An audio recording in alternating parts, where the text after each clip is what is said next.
You don't always need fancy art tools to start creating.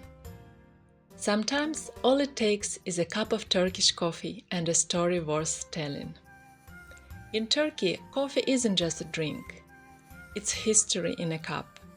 Every sip carries centuries of stories.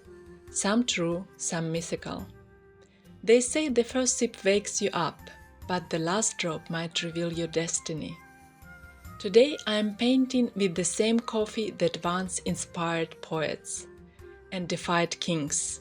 My brush dips into a color born from the same beans that shaped politics and carried news across continents.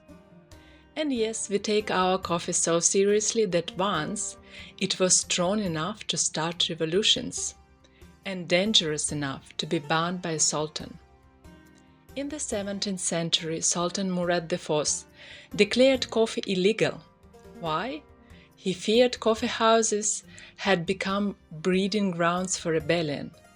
People gathered, talked politics, and plotted change over tiny cups. But here is the thing. People didn't stop. They drank coffee in secret cellars, hidden corners, behind closed doors. Imagine risking your life for the smell of freshly brewed coffee. Maybe it wasn't just the drink. Maybe it was the freedom it represented. Ottoman coffee houses were called schools of the wise, not because they served lessons, but because they sparked them. Merchants brought news from far lands. Poets shared verses, and travelers told stories of places most people would never see. But coffee isn't just for waking up minds. It's for peering into souls. In Turkey, we turn the cup upside down and read the grounds. They say the patterns reveal your future. A bird means news.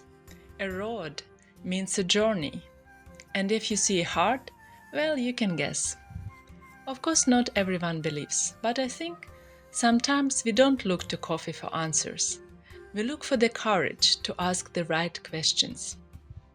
Here is a fact you might not know. In Ottoman times, a woman could divorce her husband if he failed to provide her with enough coffee.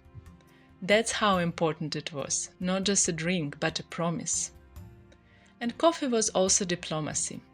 When ambassadors came to Istanbul, they were served coffee as a sign of respect. Refusing it, almost unthinkable. Coffee has been ink, paint, and poetry for hundreds of years. And I am just carrying that tradition forward.